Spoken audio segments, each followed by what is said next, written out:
This is the legendary tale of how darkness cannot snuff out the light. The tale of Fyore, the kind mage. Now where were we? Ah yes, Chapter 6, Saarthal and Forgotten Memories.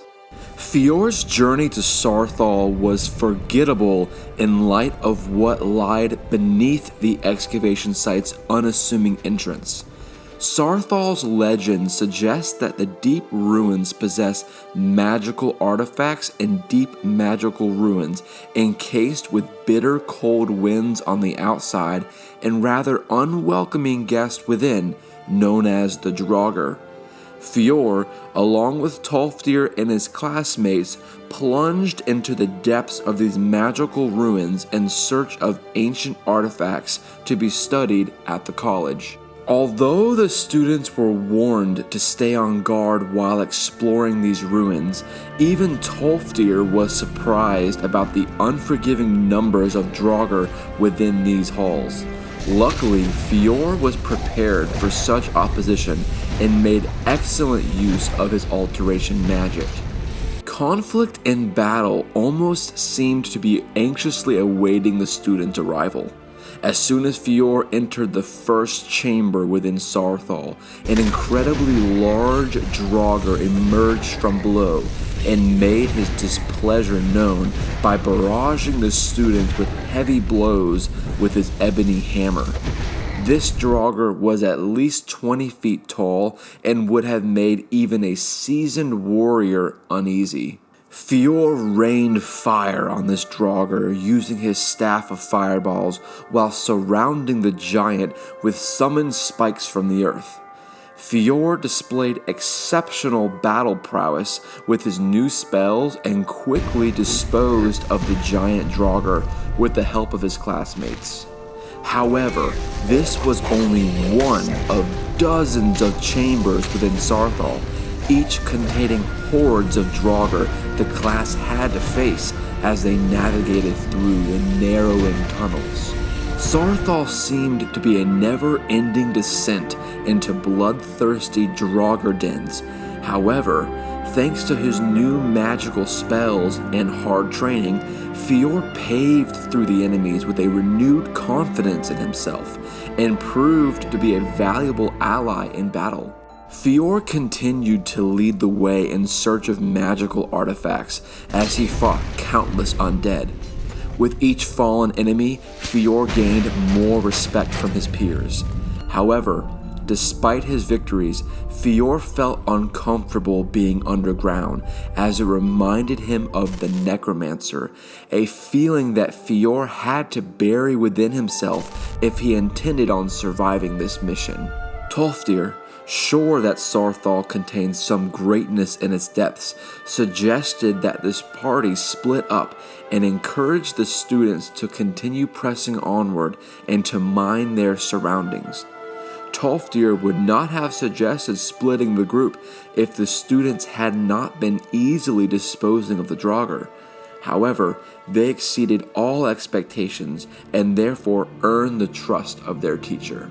While the other three students headed further east within Saarthal, Fyore and Tolfdir agreed to group together and head through the western tunnels.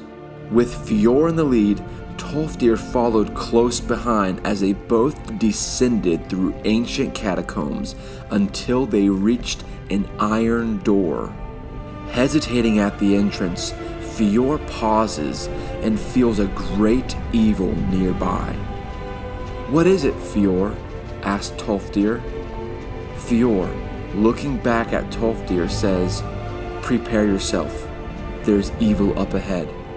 And with that, Fyore flung open the iron doors and immediately sees a giant blue aura off in the distance. Immediately, a smell of rotten flesh met Fyore and Tolfdir, making their breathing patterns erratic. Fyore walked ahead towards the giant blue aura and began to scan the room. In the center of this chamber sits a powerful undead keeper known as Gyrek Golderson. perched on a throne before a ceremonial Draugr table. Immediately, Gyrek senses Fyore's presence and is roused for combat. Gyrek storms Fyore and Tolfdir and proves to be by far the most deadly opponent Fyore has ever seen. Fyore barrages Gyrek with every spell in his arsenal. However, Gyrek is left unscathed. Tolfdir calls out to Fyore and says, "Distract him, I think I have an idea," as he rushes towards the blue aura and begins unleashing magic on it. Immediately, this disrupts Gyrek's seemingly invincible state as Fyore's spells begin to cause damage. Gyrek is thrown into a rage as Fyore exploits his opponent's weakened state by crippling him with his powerful magic and his staff of fireballs. Together, Tolfdir and Fyore defeat this powerful undead lord and regroup while attempting to slow their nerves.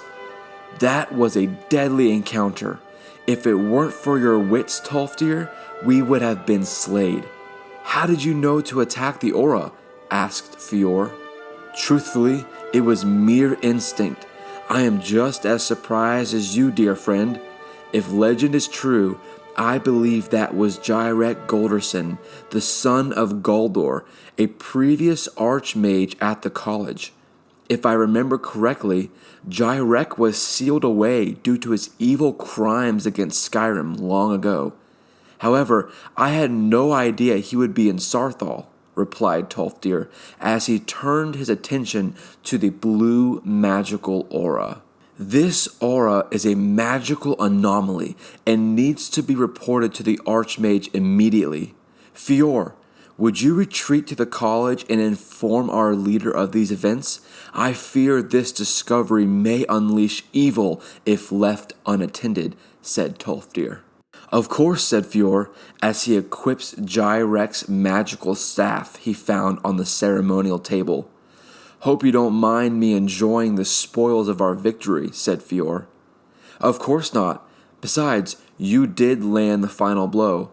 By all means, redeem that staff's past by using it for good, replied Tolfdir, and may the gods grant you speed on your way back.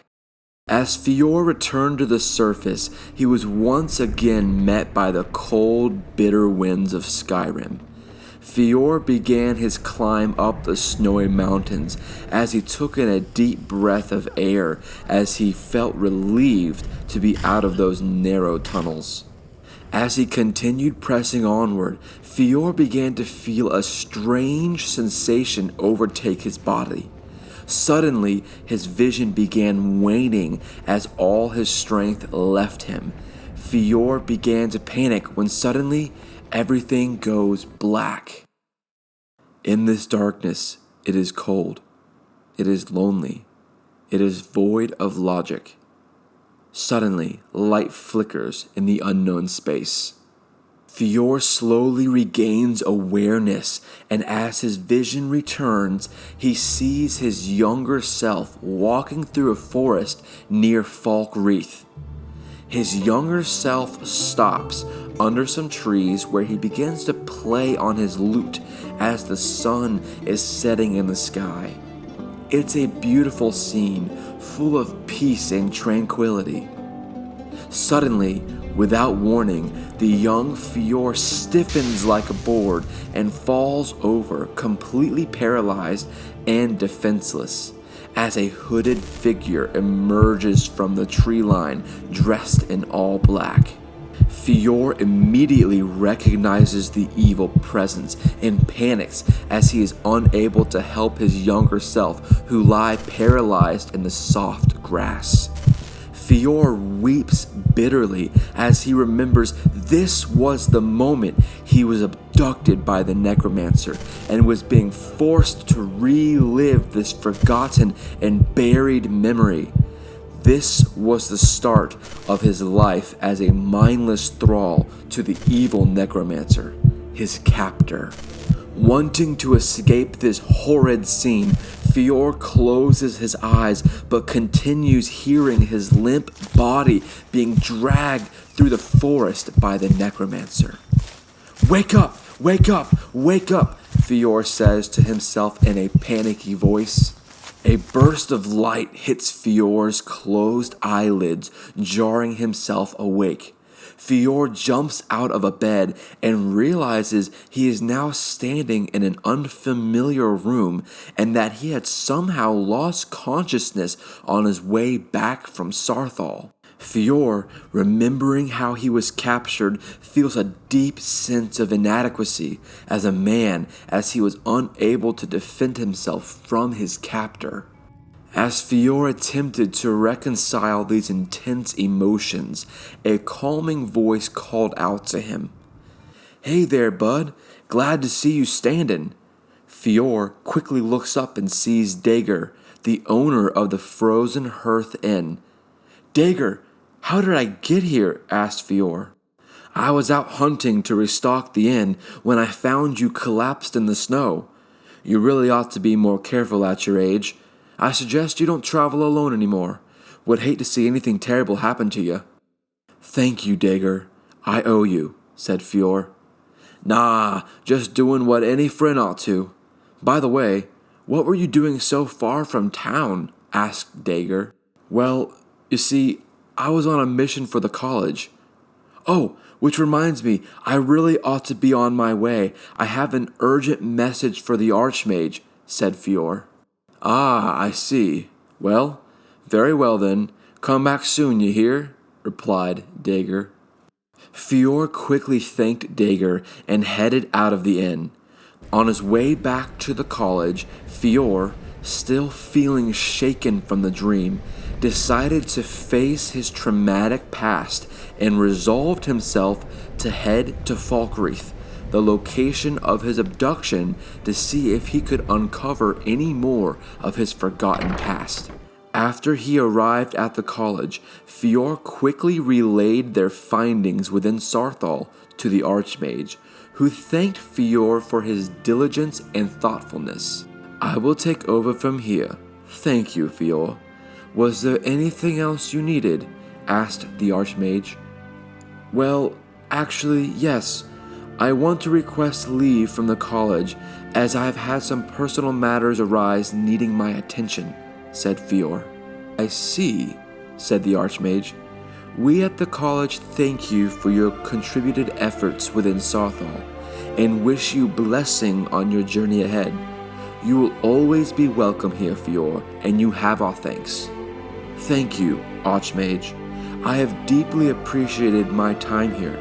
Please inform Tolfdir about my absence and give him my thanks. He showed me exceptional kindness to me during my studies." "I will," replied the Archmage. Fyore left the college and the city of Winterhold and approached the city carriage and hired a ride to Falkreath in search of clues pertaining to his forgotten years as a mindless thrall to the evil necromancer.